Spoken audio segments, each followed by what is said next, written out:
Well, first of all, why should they release them when they're leaking it in bits and pieces? And if I were the movements in this case, I'd be bringing all these articles where unnamed sources are leaking information about the affidavit. I want to get to something here. First of all, I have a question. Did Bill Clinton, George W. Bush, Barack Obama, Dick Cheney, Al Gore, Biden as vice president, did they remove any papers? Did they remove any? Do we know if they removed any papers? Do we know if they removed any classified papers? And how do we know? Were their homes searched? Did they get subpoenas? Were there search warrants? The answer is we don't have the foggiest idea. Now, let's go to the Constitution, because I want to try and educate the Attorney General of the United States. Article 2, Section 1, the executive power shall be vested in a president of the United States. This is why the president can classify and declassify at will. He doesn't answer to the FBI, Department of Justice, or some bureaucrat with a regulation that says, no, he can't declassify till he fills out this paperwork and hits all the boxes. He's the executive branch. That's why the 1917 Espionage Act cannot be used against the sitting president. If he can declassify and classify at will, and do so as the head of the executive branch, he can't be held criminally liable for taking documents with him, even classified documents. Why? Because if he can declassify them at will, he can take them at will. But if I'm wrong, then I have a question. If I'm wrong, because the law itself, the Espionage Act, people ought to actually try and read it rather than read what the press says about it. Here's a section. Listen to this really carefully. Whoever being entrusted, I'm reading in relevant part, whoever being entrusted of any document relating to the national defense through gross negligence, remember Hillary, permits the same to be removed from its proper place of custody shall be punished, and so forth and so on.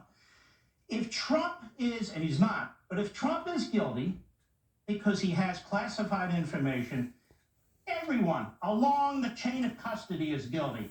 Every single person. That's how absurd this is. Why?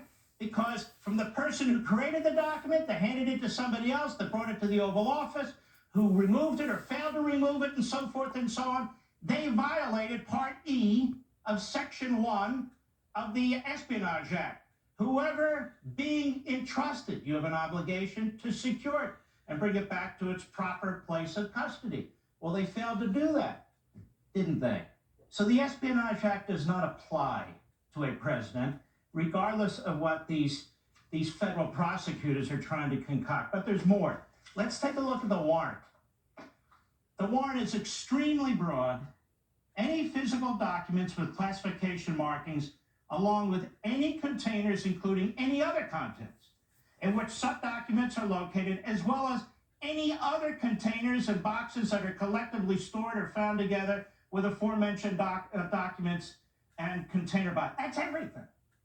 Everything. Then go to the next part. Any government and or presidential records created between January 20, 2017 and January 20, 2021.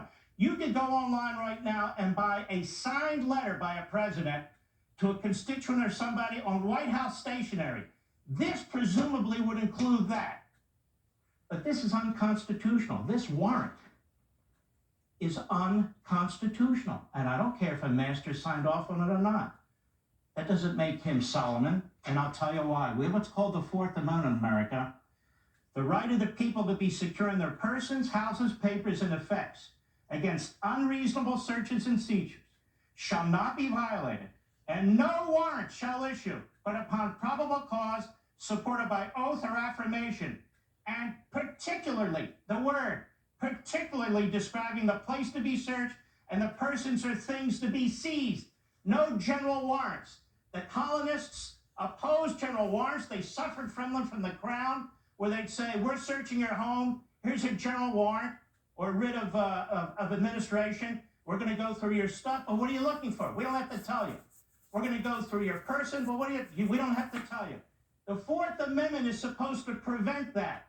This language, in and of itself, in this warrant, violates the Fourth Amendment of the Constitution. And there's a leak in Newsweek tonight where we have so-called two intelligence officers, because the government's trying to get its message out, and they're telling different stories. They said they wanted as broad of an investigation as possible to grab as much paper as they could. There it is.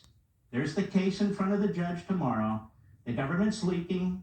This warrant that you issued was unconstitutional. The American people have a right to see everything. This is not supposed to be done to a former president of the United States. This is unprecedented, and not because it's Donald Trump, but because it is Merrick Garland, Matthew Graves as the U.S. Attorney, and a cabal of Stalinist leftists at the Department of Justice that will stop at nothing to destroy this country. That's it. I'm done. The great one.